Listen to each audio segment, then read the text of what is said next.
Bom dia a todos. Gostaria de convidar o professor doutor José Roberto Ruggiero, diretor do Instituto de Biociências, Letras e Ciências Exatas do campus de São José do Rio Preto, da Unesp. Ele vai dar continuidade aos trabalhos do dia de hoje. Eu vou apresentar o professor Peter, Peter Alexander Bleinholz-Schulz. Ele possui graduação, mestrado e doutorado em Física pela Unicamp.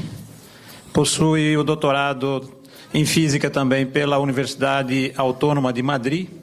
Pós-doutorado no Instituto Max Planck de Física, no Estado de Física do Estado Sólido, em Stuttgart. Ele é atualmente professor associado 3 da Universidade Estadual de Campinas. Tem experiência na área de Física da matéria condensada, atuando principalmente nos seguintes temas: sistemas de baixa dimensionalidade e suas propriedades de transporte eletrônico. Mais recentemente, tem se dedicado a atividades de divulgação científica, em especial sobre nanociência e de monitoramento da atividade científica, cienciometria. É curador da exposição Tão Longe, Tão Perto, sobre telecomunicações e sociedade, realizada em Brasília em 2009 e São Paulo em 2010. É diretor associado pro tempore da Faculdade de Ciências Aplicadas da Unicamp de maio de 2009 a abril de 2013, né? Foi então. E atualmente é diretor dessa mesma unidade de ensino e pesquisa da Unicamp. Professor, é um prazer tê-lo conosco.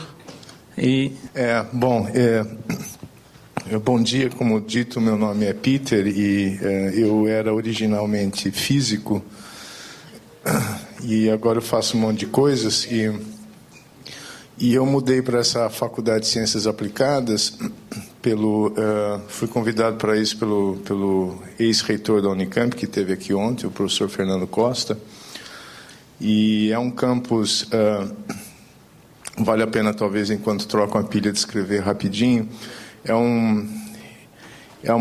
Chama-se Faculdade de Ciências Aplicadas. Nós somos lá agora em cerca de 80 docentes e com 6 cursos de graduação e já 4 programas de pós-graduação. Os cursos de graduação são administração, administração pública, engenharia de produção, engenharia de manufatura, nutrição e ciências do esporte. E não tem departamentos. Então, é uma experiência de gestão bastante interessante e que tem funcionado. Nossa gestão é por áreas. Então, nós temos coordenadores de pesquisa, graduação e pós, que é usual, e de extensão também. E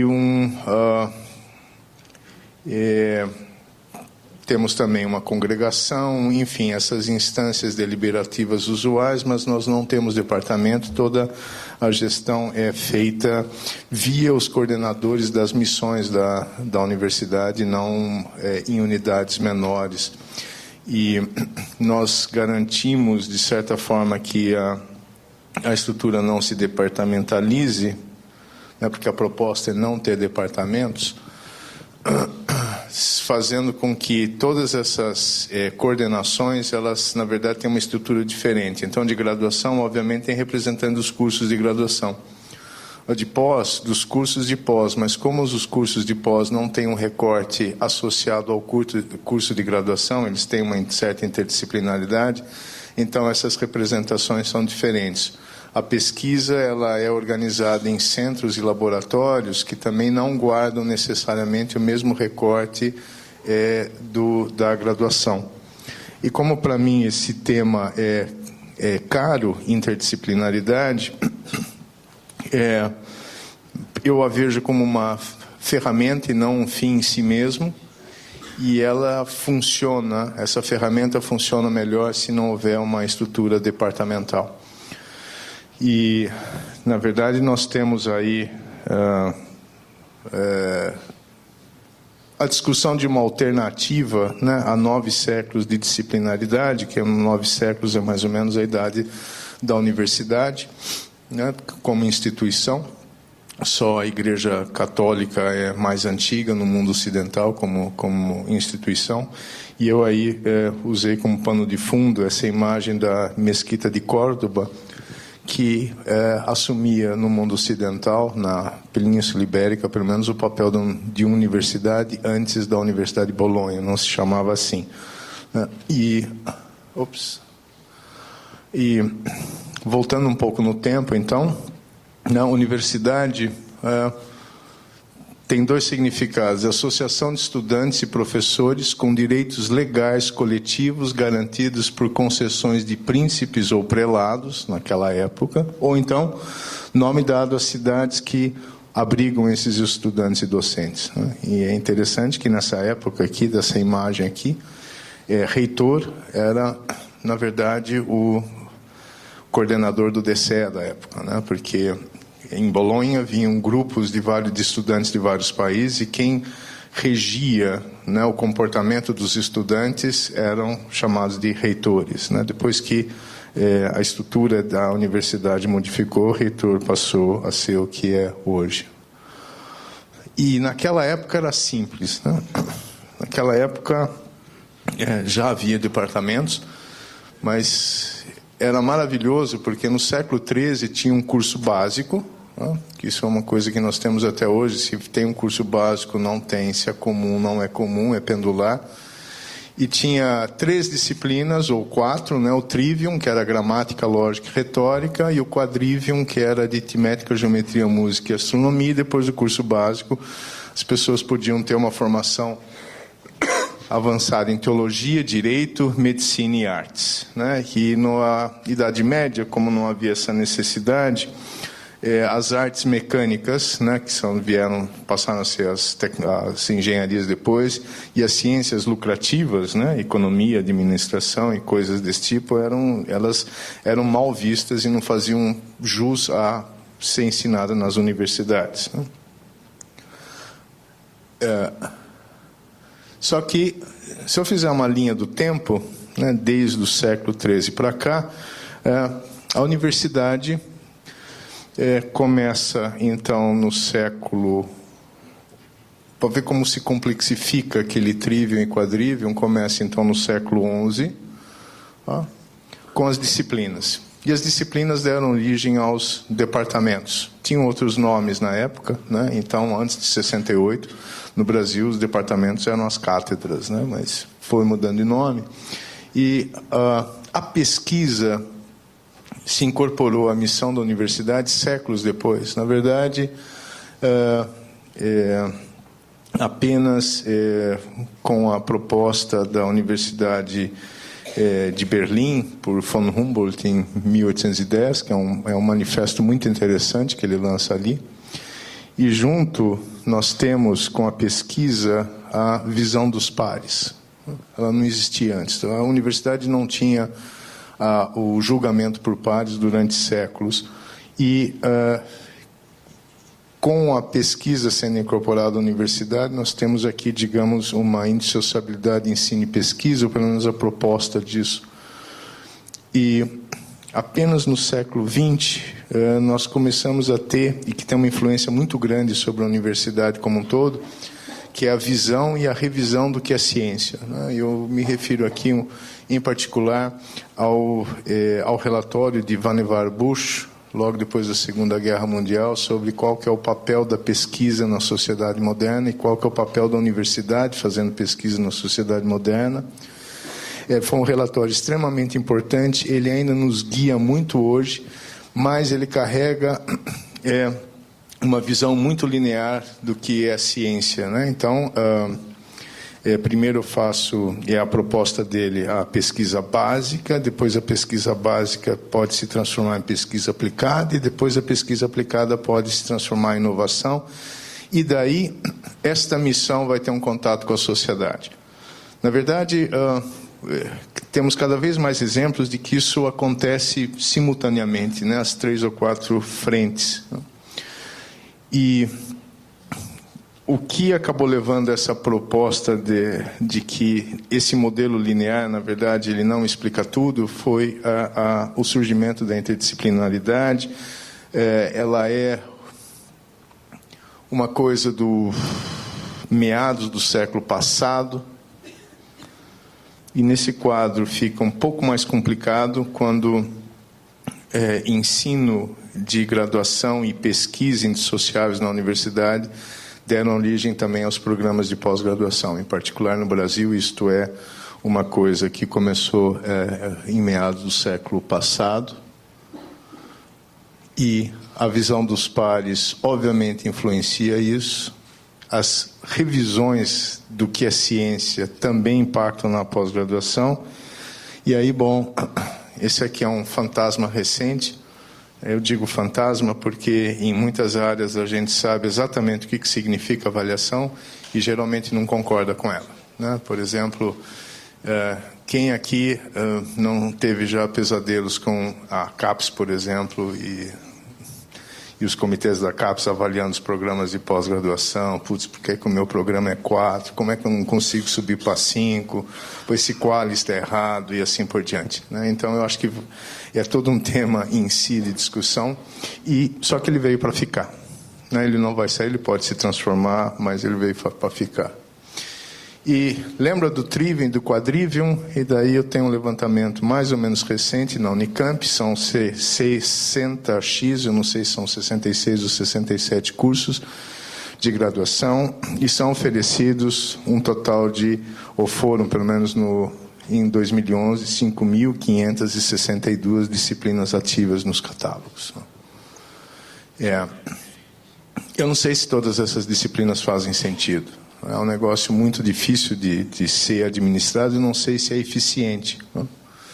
E por isso a ideia da interdisciplinaridade, essa autora aqui, quem não conhece, no Google acadêmico sempre tem artigos livres, de livre acesso dela, e esse em particular é muito interessante, e que tem essa definição aqui, que o padrão dominante de crescimento do conhecimento ao longo do século XX tem sido a fratura e redivisão de disciplinas em novas especialidades.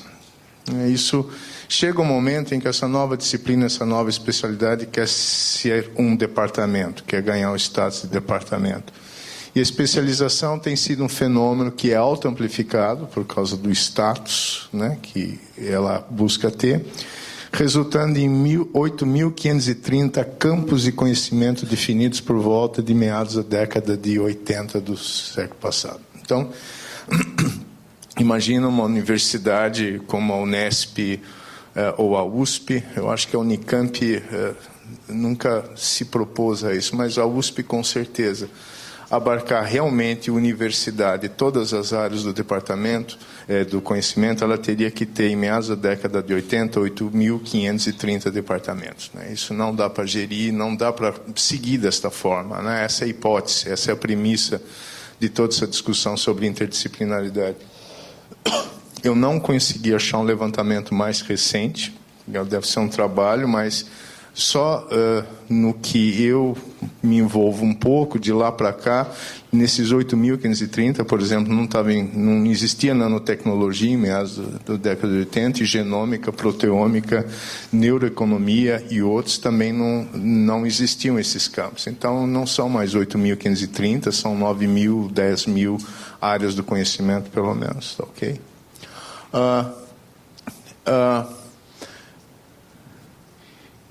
Eu gosto de...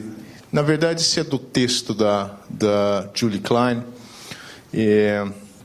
explicando um pouco de como essa proposta de interdisciplinaridade, necessidade de currículos que atravessassem fronteiras de departamento, etc., começou. Eu gosto de dar 2 exemplos sobre por que isso é legal. Um deles, isso aqui. Diferentes navegações, né? Quando eu olho o mar, eu enxergo isso, às vezes eu viajo dentro da minha mente, eu realmente esqueço um pouco do mundo, é só descer a Tamoios aqui perto e ver algo parecido. Mas algumas culturas enxergam algo muito diferente, né? E, em particular, das Ilhas Marshall, não sei se vocês já viram fotos ilustrações desses mapas, essas treliças de bambu com conchas. Na verdade, as conchas, elas representam elas representam ilhas, e esses bambus representam ondas. No Pacífico, na Polinésia, existem ondas que realmente são de dezenas de quilômetros de comprimento, são pequenas marolas, e elas... agora interrompeu aqui. Deu os meus 15 minutos e parou de funcionar. Bom, enfim, travou de novo. Mas deixa nessa imagem. O que acontece é o seguinte: essas ondas, elas são refletidas e refratadas, desviadas pelas ilhas. E pelo formato das ondas, é um conhecimento empírico, esses navegadores conseguem navegar centenas de quilômetros entre uma ilha e outra, não vendo nada, nenhuma referência no horizonte, apenas o formato das ondas, sabem de onde por que essa onda tem tal forma, é porque naquele lugar, naquela direção, a tal distância, tem uma ilha, e é assim que eles conseguiam navegar. Então, isso obviamente é um conhecimento empírico, dos nativos, que foi se perdendo. E o que aconteceu? Tentaram estudar isso de novo, né? Então, nas Ilhas Marshall, é algo promovido pelo governo local, juntaram antropólogos que tentaram, com os nativos, resgatar como é que é esse conhecimento empírico.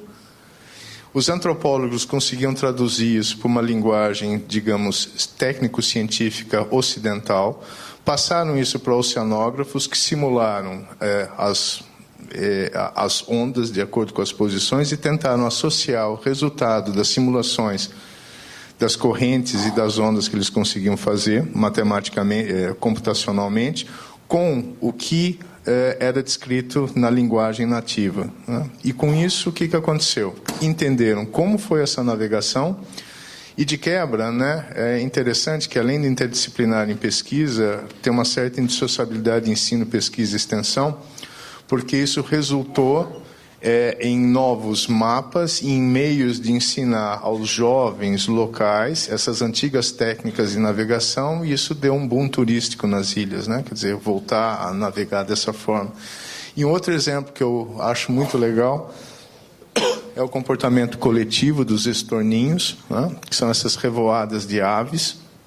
Isso implicou num trabalho conjunto de um departamento de ornitologia, ou alguma coisa assim, e também de computação, para tentar simular o voo coletivo, que é algo extremamente complexo dessa ave aqui, ou de um conjunto. São milhares, dezenas de milhares voando junto, e elas não batem uma com a outra, né? Então, imagina, por exemplo, seres humanos num shopping center, né, com um número muito menor, não se chocando, né? E elas não se chocam, não acontece aquilo lá de repente chover estorninho porque se chocaram e cair no chão. Isso porque, com as simulações, os ornitólogos tiveram informação, não poderiam obter isso sozinhos, obtiveram a informação de que isto é capaz se cada pássaro consegue identificar o voo de 15 pássaros ao seu redor. E com isso não se choca. Não é que nem o ser humano, que no trânsito abre o farol, né? Está vermelho, tem uma fila de carros, fica verde, demora uma eternidade até a gente conseguir se mover, apesar de já estar verde faz tempo. Por quê?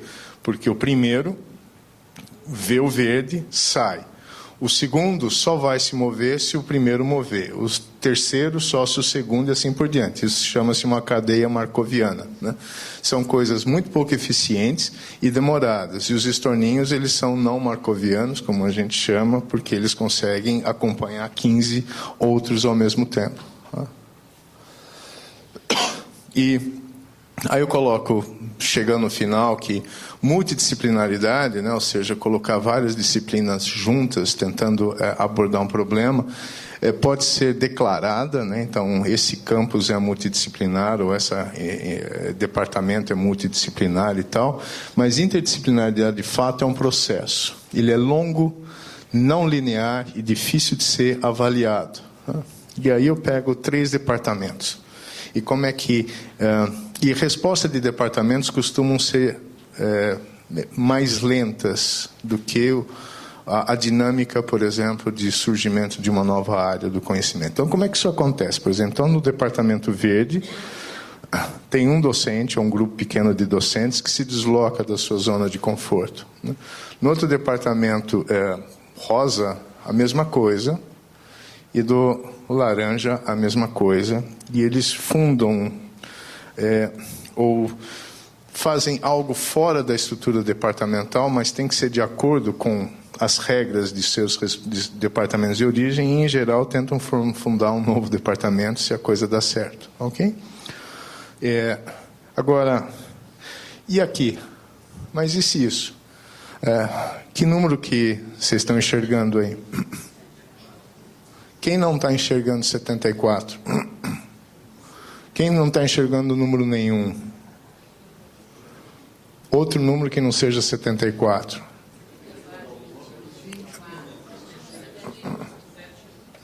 71. Enfim. Bom, esse é um teste clássico de daltonismo, né? Mas eu escolhi as mesmas cores aqui, né? Verde, essa coisa aqui meio rosa e algo laranja, ocre e tal, que de fato o que acontece é que se nós juntamos várias unidades menores tentando compor alguma coisa comum, a visão que cada um vai ter vai ser diferente, né? Isso é claro que esse teste tem a ver com algo fisiológico bastante específico, mas se a gente fizer uma analogia com o coletivo é diferente. E aí por fim, um departamento, eu me perguntei, um departamento faz sentido e até que ponto? Então, tem um aluno de iniciação científica, o Felipe, ele pegou os lates todos os docentes de um departamento do Instituto de Química da Unicamp. Por que eu peguei um departamento do Instituto de Química? Eu queria pegar uma ciência dura, que tivesse muito bem representada no Web of Science, para fazer uma dupla checagem, e de citações, impacto e tal, e que não fosse, obviamente, do Instituto de Física, porque senão poderia ter algum viés, né? Porque eu sou originário de lá. Então, é um departamento em que eu não conheço a maior parte das pessoas. E os pontos vermelhos aqui são os docentes. E as linhas correspondem a coautorias, ou seja, algum tipo de colaboração entre esses pontos. Então, o que acontece aqui é que os pontos vermelhos são do departamento, são os docentes do departamento, e as linhas vermelhas são coautorias entre membros do departamento. As linhas amarelas, muito mais gordas, são as coautorias desses professores desse departamento com professores de outros departamentos do Instituto de Química. E as cinzas, elas são com outros institutos ou faculdades da Unicamp. Então, o cinza seria, digamos, interdisciplinaridade. É pouco, mas o departamento, esta organização desse departamento faz algum sentido do ponto de vista da atividade de pesquisa desses docentes em vermelho, é algo que se pode questionar. E, de alguma forma, se olhar para essa rede com um pouco mais de detalhe, as linhas azuis são colaborações nacionais e as linhas verdes são colaborações internacionais, né, coautorias internacionais. Então, é interessante que, às vezes, um membro do departamento, como esses dois aqui, na verdade, esses três, eles pouco têm a ver com o resto do departamento e eles têm toda uma atividade que tem muito mais ligada a outras instituições, nada contra isso, nós precisamos nos internacionalizar, nós precisamos colaborar, mas a identidade dele não está ligada ao departamento ao qual ele pertence, e sim a uma rede de colaborações que não é representada por esse departamento. Então, eu acho que é algo que a gente precisa refletir sobre o que isso realmente significam. E a pergunta, então, final, é o último slide. Não, tem outro, desculpa. um problema sério que eu vejo é a departamentalização da carga didática, né? Então, eu venho de um instituto, tem alguém aqui que tem, pelo menos um físico tem aqui. Num instituto de física, numa faculdade ou um departamento de física, normalmente a carga didática ela não é departamentalizada. Então, não é o departamento de química orgânica que necessariamente tem que dar a disciplina química orgânica 1 para toda a universidade. Por exemplo, porque alguém que é um doutor... Tem químicos aqui? Eu estou pegando... é assim, não é? Eu não entendo isso. E eu acho que isso é um problema muito sério. Isso causa crises entre departamentos de que, mas vocês não dão aula, eu tenho que dar 30 aulas por semana porque é uma disciplina. Não, mas eu não posso dar essa disciplina porque eu sou do departamento tal. Isso eu acho que já gerou muita crise e vai gerar mais crises ainda. Não sei se a vinculação de programas de pós-graduação a departamentos ainda é uma estratégia adequada. E nem sei se os departamentos permitem, né, do jeito que eles são estruturados, eles podem ser modificados, mas eu não sei se eles dão a resposta rápida e eficiente necessária para a produção do conhecimento. E aí eu finalizo o seguinte, são outros cenários sem departamentos, né? Então, no Brasil, tem a FCA, que eu acabei de mencionar, tem a EASH, e tem a Federal do ABC, que eu acho que já foram discutidas aqui nesse encontro. E tem duas que eu acho muito interessante, que uma é uma reformulação de uma universidade tradicional, com quebra dos departamentos, que é a Arizona State University, e uma outra possibilidade é a fusão e reestruturação de universidades tradicionais. Uma é pegar uma universidade tradicional e tirar os departamentos, reorganizá-la. A outra é criar uma nova universidade através de fusão de outras escolas, que é a Aalto University na Finlândia, que é muito interessante, que é a junção de 3 universidades ou unidades, escolas técnicas, digamos assim, de nível superior em tecnológicas, humanas e artes. Ok, obrigado, gente, era o que eu queria falar.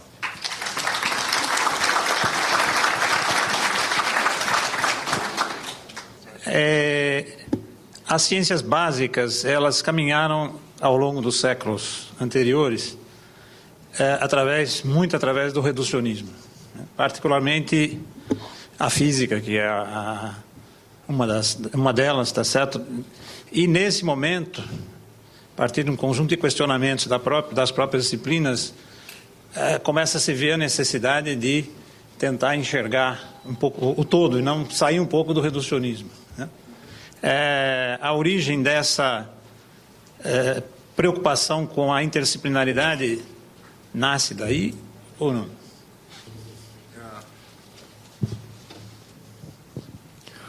Boa pergunta.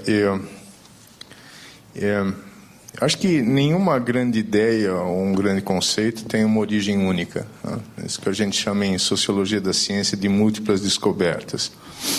E eu acho que a preocupação de que o reducionismo não dá conta, ela é uma dessas origens interessantes. Inclusive tem um artigo, manifesto de um físico importante chamado Philip Anderson, que escreveu um artigo na Science, publicado em 1973, que chama-se More is Different. Então é mais ou menos atribuída a ele a frase de que o todo não é a soma das partes, né? É diferente. De fato, existem fenômenos emergentes, que se a gente conhece as leis básicas de algum fenômeno, né, seja na física, na química, a biologia já não sei. Não dá para explicar tudo que surge dali. Que nem, por exemplo, leis de trânsito, né? Se a gente vai descrever o movimento de um carro, basta a cinemática que a gente aprende no cursinho, no ensino médio e tal. Não precisa mais do que isso. Agora, quando a gente vê todos os carros andando, obedecendo a equação do sorvetão, como a gente chama, juntos, surgem comportamentos absolutamente que não podem ser previstos dessas leis básicas, né? E quando se Então, isso chama-se complexidade, né? Então, que conhecer a tal a teoria do todo, né? Que é essa busca reducionista das leis fundamentais da natureza, com isso você não consegue explicar como é que o universo evoluiu, né? A partir de uma meia dúzia de leis básicas, você não consegue, por exemplo, explicar como surgiu a vida. E aí eu acho que com a proposta de que temas complexos precisam ser abordados, ou podemos abordar isso, que as pessoas começaram a emprestar conceitos de várias ciências e buscar novas fronteiras. E sem dúvida. Ok, obrigado.